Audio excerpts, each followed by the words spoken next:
Welcome to the Crafty Mini. So in this one I'm going to look at, while I'm painting this rather nice goblin in the background, and I'll talk more about that miniature a bit later on. I'm just going to go through the process of like miniature design and what it is I look for in a miniature when it first something I'm going to paint, either for myself, a gift, or for the channel as well.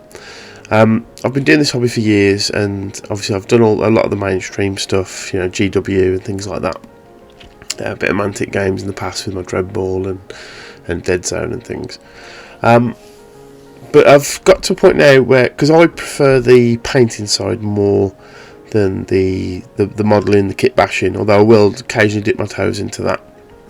It's definitely the painting I prefer more. So I look for something I'm going to find interesting to paint. So I just wanted to sort of show you some of the avenues you can have when doing that. If you don't want to go down the route of buying the official miniatures, and you can also potentially save yourself a bit of money as well, which is always good, because this hobby can be very expensive depending on how much you're willing to put into it. So what we're going to do is, while I'm painting this miniature, I'm going to overlay some images and some footage and things, and just show you sort of things you can go and find out there, and things you can look for when you want to buy a miniature that perhaps looks a bit unique, a bit different. And then also we're going to look at the actual design of a miniature as well, because as my sort of paintings evolve, there's things that I now look for, and it could be important or helpful to other people out there. But yeah, so as I say, in the background we're going to have this goblin being painted, and I'll show some nice finished shots of that, and you'll see more of that footage as we go through. I'm not doing anything special with the painting. I'm painting doing it with my sort of standard style, with nice layering and a little bit of washes just to pick out details and things, and just building up those layers so you get a nice transition into the difference between the light and dark on the miniature. And then the big thing with this goblin in particular was I wanted the armour to be a bit different and have a nice splash of colour, which is why I did the purple for all like the cloak and things. But yeah, onto the actual footage of Etsy now, just to give you an idea of what's out there. Right, so I'll go onto Etsy, put into the search bar 3D printed miniatures. You'll get a variety of stuff. You can narrow it down a little bit, and for example for this search I did 3D printed fantasy miniatures. What I do is I just go through the first few hits. You can refine the searches like you can with any website, so if you want something that's quick to be delivered, or just from the country you're from. So all the stuff here is from the UK, and I'll just go through, and all I'm looking for is something that looks interesting first of all. Something with a bit of shape. Now occasionally you'll get some of the shops will have something like this, which is really helpful. Shows you the eye level of the miniature, so you got a rough idea of how big it'll be, and then some of them will even give you options in how big or small you want it as well. If you're looking specifically for busts, just put busts in at the end, 3D printed busts, and you'll get a lot of hits as well. But it's a case of just going through, and you see there are tons of stuff out there that people have made. There's a lot of talented artists out there who've made some fantastic things. You can get film related or whatnot. I just look for something that's a bit cheeky and a bit character, so like this Sir Quaxalot Knight I thought would fit really coolly in with the Moonstone, and could be like a proxy, or maybe make up my own rules for something a bit fun. But I'm just going through, and I'm really just scrolling the pages until I find something that sort of pops. Now occasionally you'll find people like this who'll do a box of random minis, and you just pick how many minis are in the box, and you could get anything. Good if you want a bit of fun, something a bit random. Also makes a fun little gift for friends and family and things who are into the miniature painting, because you don't know what you're going to get, and it's a nice bit of surprise. It's sort of, it scratches that itch of something like a collector's thing with the cards, where you don't know what you're going to get. And then you just obviously, depending, you go through and paint up. Now obviously a lot of those websites as well, they will have on Etsy, they'll have stuff that you can buy as well. You don't just have to have random boxes and things. But it's a case of just going through till I find something. Now this one here, this ogre, what's got me there immediately is the fact that it's the flesh. There's a lot of bare flesh there, so a lot of places I can do a lot of blending and things like that. This is also a nice shot front, so you can see all the pictures I'm going down on the left side. You can see what it looked like from the sort of the render to the actual print as well. You've got loads of size options and things like that, so you can scale it up or down as you need. A lot of fun, a lot of things you can do with this, and that's the sort of thing that I look for, is something where I can express myself a little bit more on the miniature, and something that hasn't got a load of I find I struggle now with especially the Warhammer stuff and 40k, and it's not a bash at the minis. The minis are absolutely stunning. There's a lot of extra bits of stuff on there that are little details that you have to paint, and I want to get something that keeps it a bit simple, and where I can, like, so like with those big chunks of flesh on the ogre, I can go in and do some mottled skin, some effects, some really thin layers to build up all the visual interest. Whereas if you've got something that is just filled with armour and festooned with like chains and ropes and pouches and things, yes, it's cool that the detail's there and it looks, it does look really nice, but I find I'm just painting lots of little things and I get really bored really quickly with it as well. Maybe that's something that everyone else struggles with, but it's just, for me, that's why I'd rather find something that sounds daft but speaks to me, has a bit of character, looks like it's going to be a bit of fun to paint, and which is why I normally go down the monster route as well, because they've usually got something a bit weird about them. So this goblin was basically, I bought this to just have a bit of fun with. Now I've plinthed it up and I'll explain why at the end of the video, but it was just a bit of fun. He had a cool little cheeky face, an interesting pose. He's on this little pile of rocks like he's about to pounce, because it looks almost like he's a sort of goblin rogue assassin type thing if you're looking for D&D. And then all I did is, the shop that I bought it from gave size options, so I scaled it up a little bit, and so I could have something a little bit bigger where I could spend a bit more time on all the little fine work and things, and again, like I say, express myself a little bit more. And then just decided we're going to go have a bit more fun with the colour, so I've got this nice purple that I'm working from, just to make the cloak stand out a little bit more, and then we'll work on all the other little bits. And then what I tend to do is, once I've found a miniature that I like, I go to that actual shop, and then I'll just go through the catalogue and find 2 or 3 things that I like the look of, because I'd rather order a bunch from one place. Now there are certain shops that I really like and I've had really good things with miniatures from in the past, which I'll go through in a moment and show you those. And none of these are sponsors or anything like that. This is what I've purely put my own money into.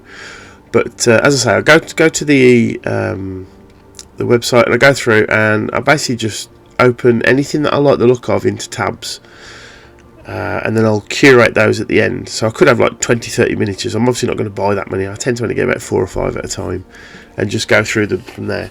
Occasionally you'll see shops with sales on. That's why all the pound signs here under each of the miniatures are in green. It means there's some sort of sale on.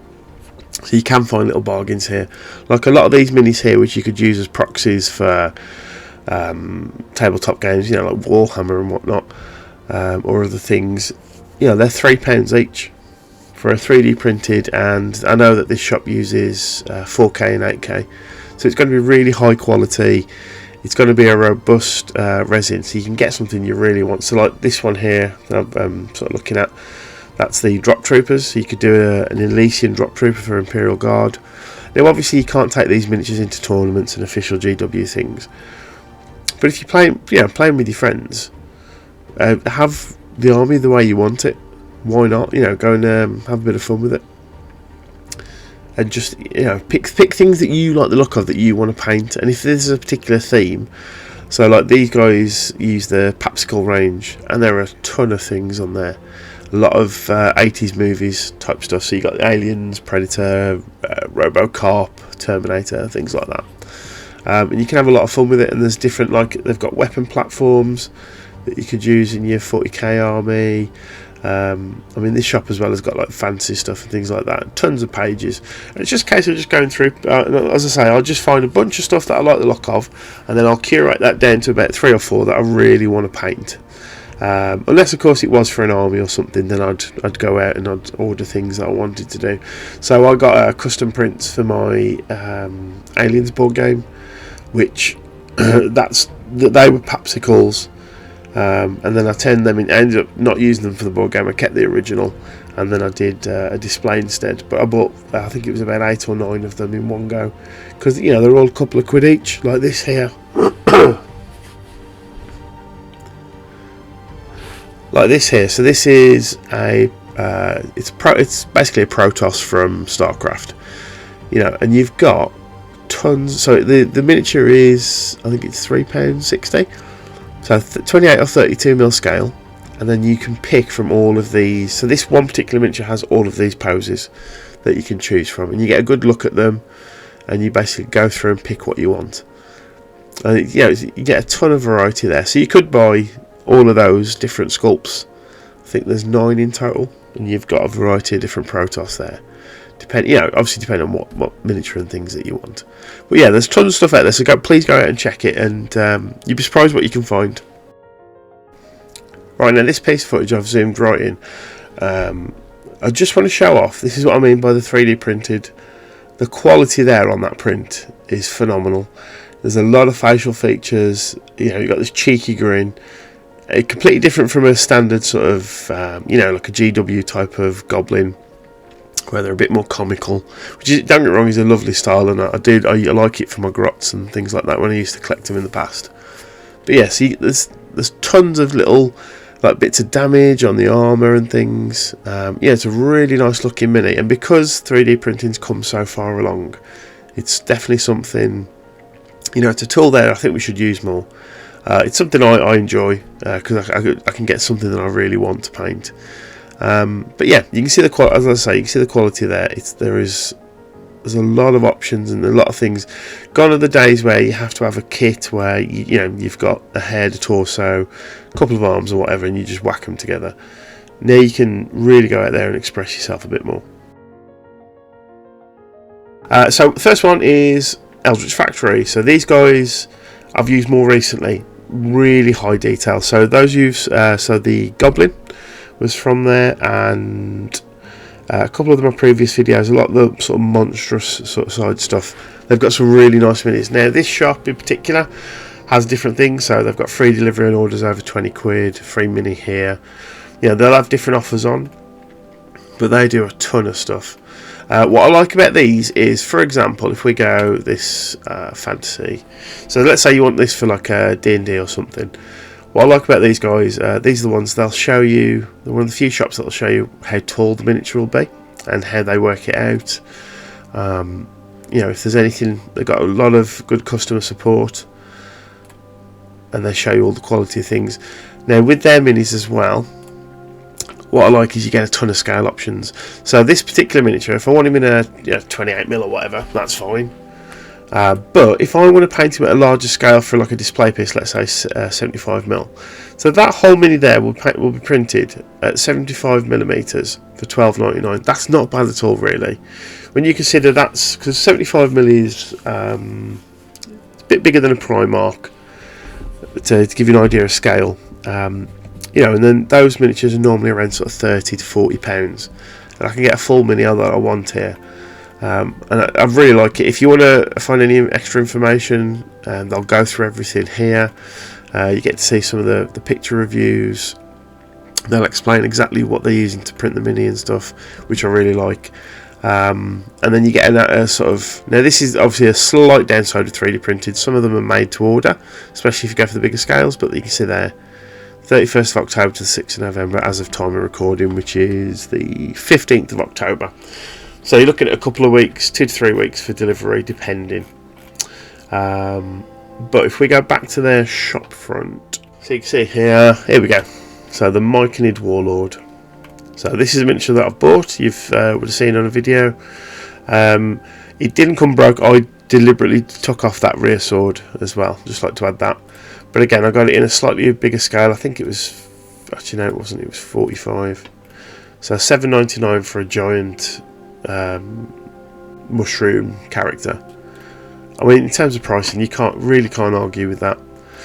I mean, yes, it's 3D printed, so kit bashing's a lot harder, because when you come to sale, if you want to cut this arm off and add something else, you've got to be very, very careful, because of the way 3D print resin actually breaks. So for things like that, obviously there are some downsides. It's not the perfect miniature, but a lot of fun and a ton of detail, and something you will never find in a mainstream manufacturer. This is completely different, really monstrous, loads of fun stuff on there. Right, now these guys are on resin printer. These are one of my favourites. If you want the really sort of dark stuff, this is a shop to go to, and they have got a ton of things on here. So you'll see here, this is the we'll bring him up. There you go. This is the Diablo Butcher Demon that I did a large scale of, and now I've got a smaller scale I'm going to do for an actual campaign that I'm running. So at the moment, there you go, they've got a sale on 20% off when you spend £40 or more. So this one, so let's say we have a base, and again, some of these will have, yep, there we go, so different sculpts as well. So let's say we want this one, so it's the letter A with a base, and then height, I can go all the way up to a 54mm, oh no, higher actually now, ooh, 80mm, and that's a £20 for an 80mm tall miniature. But if you want something normal, so around 43, which is your standard, that'd be for the actual tabletop, £7.70 for a miniature, which is not bad at all. Not bad at all, if I do say. And yeah, and there's tons of stuff on here. So just while I let the footage of the goblin in the background finish off. Right, so in the background I'm just going to let the goblin footage finish off. You can see me finishing him up here, painting him up. That's bollocks as well, what the fuck?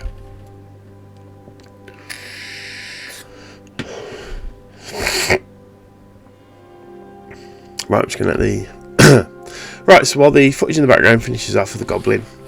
So that's, you know, that's my process, looking for 3D printed minis. As I say, I do use Etsy a lot. It's really helpful for me. Majority of the places give you tracking for your parcels. I tend to order in bulk and order like, you know, 2-3 miniatures at a time, because the way I sort of plan ahead, I try and keep my videos ahead for the channel. And you know, I want at least sort of like a month's worth of footage if I can. Now, not everything that I buy ends up being a video. Some of it I'll paint for myself, or as I say, I've seen it for a gift or things like that. For me, the biggest thing is the 3D printed realm, as it were, has definitely improved over the last few years. So we're getting, you know, up to 8K quality, which is ridiculous. But with the talent of the sculptors out there, you're getting stuff that is really high fidelity, beautiful minis, you know. And it's coming from people's imaginations. So gone are the days where this is what an orc looks like. There are multiple different variations now. You get more unique characters like the mushroom warrior, or my OSL video I did a few weeks ago of the little squirrel man riding the bird. So you know, you can do a variety of things: sci-fi, fantasy, cyberpunk, anything like that. There's a ton of options out there, so you can really explore yourself. Busts as well, there's lots of different busts. So you got from historical, again, sci-fi, fantasy, or even things from like films and media and whatnot. So as I say, ton of options out there. It's definitely a better place now than it was when it first started. There were a lot of problems with the resin. There were, you know, it was quite brittle and things like that. A lot of the newer stuff, I've genuinely not had problems, and where little bits do break, because it's resin, bit of super glue and it's fixed. It's not that much of an issue anymore. The main thing is you can get something that you really like the look of, something that speaks to you, and something that you can have a lot of fun painting with, and you don't have to just go for the shop bought, you know, the standard that everyone else has as well. So, you know, even if you are looking for minis for an army or a force or anything like that, you can go and have a bit of fun with it. Obviously, a couple of caveats. So a lot of places, so for example GW, you can't take 3D printed minis into their shop, which is completely fair. I don't see an issue with that at all. A lot of like your gaming hobby places that do tournaments, they probably don't have an issue, but obviously check with them first. Kit bashing is a bit of a pain because of the way the resin breaks when you cut it down and things, so you do have to be careful, a bit more mindful of that if you do want to kit bash. It might be worth getting in yourself a little rotary tool for clean cuts, because the way resin, if you cut with clippers, it just fragments and snaps like almost like safety proof glass. So that's again something to be aware of. It's not, as I say, it's not the perfect, the winner, the be all and end all in miniature design, but there's a lot of options there and a lot of stuff and things that I don't think people actually go and look for as well, which is a shame. I understand on like the YouTube space. Me and Welsh have spoke about this in one of our podcasts. You know, you hit the GW wagon because it's going to get you the views and whatnot, and that's fine. But if you want to paint something that's a bit unique, a bit different, like I'm doing here with this goblin, and something that's, you know, it's not festooned with a bunch of different pouches and things and looks a bit too over the top. You know, get something that's simple, that's got a cool, maybe a cool silhouette or a pose that you really like, something for a D&D campaign, you know, whatever it might be, or a display piece. Just go and have a search through there. If you just start with 3D printed and then whatever it is you're looking for, I guarantee you'll find something pretty close to what it is you want to paint.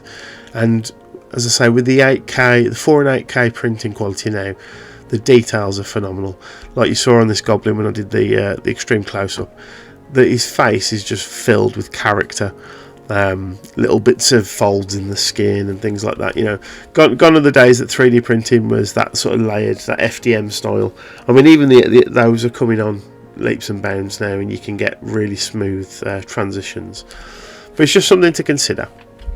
The goblin, as I say, it was a bit of fun. Now, the reason he's on a plinth, and I've got a couple of the minis that I'm plinthing up, I will be doing a giveaway at some point, so we're getting close to 1,000 subs. So when we get there, I'll do a proper video explaining it, what the giveaway will be and what the options are.